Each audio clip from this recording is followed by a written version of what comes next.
സ്ട്രീക്കിന്റെ കാര്യം പറഞ്ഞപ്പോഴാ എനിക്ക് ഓർമ്മ ഉണ്ടായിരുന്നു. ഞാൻ ഈ സ്നാപ്ചാറ്റ് സ്ട്രീക്ക് പറഞ്ഞാല് എനിക്ക് വളരെ ലജ്ജാർഹമായി തോന്നുന്ന ഒരു കമ്മിറ്റ്മെന്റ് ആണ്.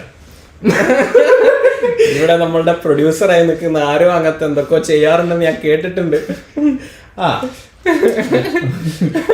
അപ്പൊ എനിക്ക് ഒന്ന് പറഞ്ഞാല് നമുക്ക് ലൈഫിൽ കുറെ കാര്യങ്ങൾ ചെയ്യാൻ ഓൾറെഡി നമുക്ക് കുറെ കമ്മിറ്റ്മെന്റ്സ് ഉണ്ട്. ഫാമിലിനോട് കമ്മിറ്റ്മെന്റ്സ് ഉണ്ട്, നമ്മളെ ഫ്രണ്ട്സിനോട് സോഷ്യൽ ലൈഫിനോട് കമ്മിറ്റ്മെന്റ്, അങ്ങനെ കുറെ കമ്മിറ്റ്മെന്റ്സ് ഉണ്ട്. ഇതിന്റെ ഇടയിലാണ് ഈ സ്നാപ്ചാറ്റ് സ്ട്രീക്ക് കമ്മിറ്റ്മെന്റ്.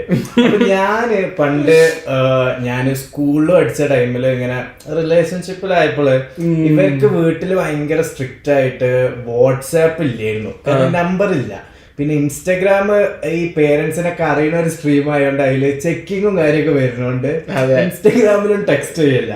അപ്പൊ ഒരു സേഫ് സൈഡ് സ്നാപ്ചാറ്റ് ആയിരുന്നു. കാരണം സ്നാപ്ചാറ്റിൽ അന്ന് നമുക്ക് മെസ്സേജ് ഡിസപ്പിയർ ആവും, പിന്നെ ആവശ്യമുള്ള മെസ്സേജ് ഒക്കെ സേവ് ചെയ്ത് വെച്ചാൽ മതി. അപ്പൊ ഞങ്ങൾ സേഫ് സൈഡ് ഒന്നും ചെയ്യാറില്ല, അത് ഡിസപ്പിയർ ആയി അങ്ങനെയൊക്കെ പോകാം.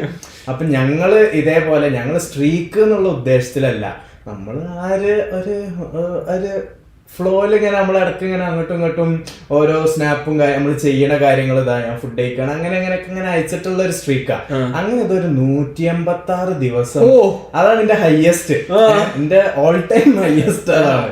186 ദിവസം ഈ സ്ട്രീക്ക് പോയി.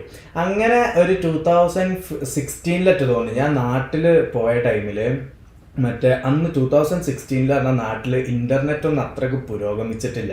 അന്ന് പറഞ്ഞാല് നമ്മള് സിമ്മൊക്കെ എടുക്കാൻ കൊടുത്താൽ തന്നെ 2-3 ദിവസവും ആക്റ്റീവായി വരാൻ. പിന്നെ അന്ന് നെറ്റ് എന്നൊക്കെ പറഞ്ഞാൽ എനിക്ക് ഓർമ്മ ഉണ്ട്, അന്ന് 29 രൂപക്ക് 120 MB ഉള്ളൊരു ഓഫർ, 120 MB ഫോർ 29 rupees ആയിരുന്നു അന്നത്തെ ഒരു ബിഗ് ഡീല്. അപ്പൊ നമ്മൾ അതെടുക്കും, ഒരു 3-4 ദിവസമൊക്കെ 120 MB ഉപയോഗിക്കുള്ളൂ. അത് ഏറ്റവും കോമഡി. ഞാൻ എപ്പോഴും ആലോചിക്കുന്ന കാര്യമുണ്ട്. ഇപ്പൊ ഇവിടെ കാനഡയിൽ 5G എന്നൊക്കെ പറഞ്ഞിട്ടാണ് നമുക്ക് മൊബൈൽ ഡേറ്റ കിട്ടുന്നത്. അപ്പൊ നമുക്ക് റേഞ്ച് ഇല്ലാത്ത സ്ഥലത്ത് പോയാൽ 5G മാറിയിട്ട് LTE ആകും. LTE ആയാലും ഫോണില് മെസ്സേജ് സെൻഡ് ആകില്ല, സ്നാപ്പ് ലോഡ് ആകില്ല, അങ്ങനെയൊക്കെയാണ്. നമ്മൾ പണ്ട് 3Gയിലായിരുന്നു എല്ലാ കാര്യങ്ങളും ചെയ്തത്. ഞാൻ ഇത് എപ്പോഴും ശ്രദ്ധിച്ചിരുന്നു, നാട്ടില് 4G ഉള്ള ടൈമില് ചില സ്ഥലത്ത് 3G ആവും. പക്ഷെ പണ്ട് 3Gയിൽ നമ്മളെല്ലാം ചെയ്തിരുന്നു. ഇപ്പൊ 3G ഒന്നും വർക്കാവില്ല. എനിക്കറിയില്ല, ഒരു പേരങ്ങോട്ട് മാറ്റിയിട്ടാവും 3G ഒക്കെ ഉള്ള 4G ആണെന്നാ എനിക്കും തോന്നുന്നത്. അങ്ങനെ നാട്ടിലെത്തിയിട്ട് ഈ സിം എടുക്കാനുള്ള ഡീലും നെറ്റൊന്നും ഇല്ലാതെ അങ്ങനെ 2 ദിവസം കട്ടായപ്പോ സ്ട്രീക്ക് പോയിട്ട് ഈ കൊച്ചിനോട് തല്ലൂടാ.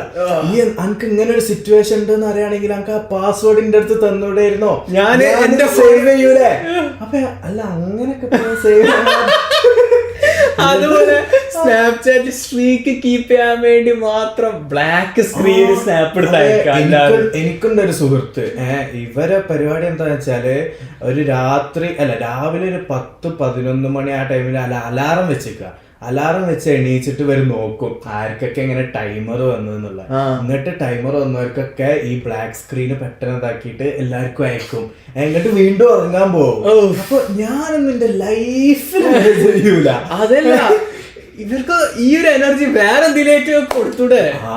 എന്റെ വേറൊരു സുഹൃത്തുണ്ട് കിച്ചണറിലുള്ള. അപ്പം ഇവർക്ക് വന്നിട്ട് കുറെ ആയി, മര്യാദക്ക് ജോലിയൊന്നും അങ്ങനെ ആയിട്ടില്ല. പക്ഷെ സ്ട്രീക്കിന്റെ കാര്യത്തിൽ വൻ കമ്മിറ്റ്മെന്റ്. അതായത് 1000-1500 ഒക്കെയാണ് വരെ സ്ട്രീക്കൊക്കെ മാക്സിമം ഒക്കെ. അതായത് നിലവിൽ പോയി അപ്പൊ 1000 എന്നൊക്കെ പറഞ്ഞാൽ 3 കൊല്ലത്തിന്റെ മുകളിലായി. എനിക്കൊന്നും ആലോചിക്കാൻ പറ്റില്ല. അപ്പൊ ഞാൻ അങ്ങോട്ട് ഇവനോട് പറഞ്ഞ്, അനക്ക് ഈ സ്ട്രീക്കിലിടുന്ന പകുതി ജോലി കണ്ടുപിടിക്കാൻ കിട്ടുന്നത് ഇപ്പൊ അങ്ങനെ ജോലി അങ്ങനെയൊക്കെയുള്ള ആൾക്കാര് എന്തെല്ലാം ആൾക്കാര്. അപ്പൊ ഇങ്ങനെ ആയിട്ടാണ് എന്റെ ലൈഫ് പോകുന്നത്. എന്നിട്ട് വീട്ടിലേക്ക് വരുന്നു, വീട്ടിലേക്കൊന്നും ഭക്ഷണം കഴിക്കാനൊന്നും നേരല്ല, ഭക്ഷണം കഴിക്കാന് ഫുഡ് ഉണ്ടാക്കാനൊന്നും തോന്നുന്നില്ല. എന്തെങ്കിലുമൊക്കെ അഡ്ജസ്റ്റ് ചെയ്ത് കഴിക്കുക. ഞാൻ ക്ഷീണിച്ചില്ലേ ഒന്ന് പോണ. അപ്പൊ ഞാൻ നേരെ ഒന്ന് കുളിച്ച് വീഴുന്നു, കിടന്നുറങ്ങുന്നു. രാവിലെ ബുള്ളിയില പോലെ രാവിലെ എഴുന്നേക്കുന്നു പിന്നെയും റിപ്പീറ്റ്. ഫോർ റെഫറൻസ് മറ്റേ ബുള്ളി ഒരു ഗെയിം ഉണ്ട്, അതിലെ ക്യാരക്ടർ നമുക്കൊരു ക്ലോക്ക് ഇങ്ങനെ റൺ ചെയ്യേണ്ടാവും സൈഡിൽ. അപ്പൊ 2 മണിയായിട്ടും ആ ക്ലോക്കിന്റെ അവിടെ 2 മണിയായിട്ട് നമ്മള് വീട്ടിലെത്തി ബെഡിന്റെ അവിടെ എത്തി ഉറങ്ങണ പോലെ ഗെയിമിൽ ഗെയിം പ്ലേ കൊണ്ടേയില്ലെങ്കിൽ എവിടെ ഉള്ളതെന്ന് വെച്ചാൽ അവിടെ നമ്മള് വീഴും. എന്നിട്ട് നമ്മളെ സ്ക്രീനൊക്കെ ഇങ്ങനെ ആടാൻ തുടങ്ങും. കർഫ്യൂ അതിൽ കാണിക്കും.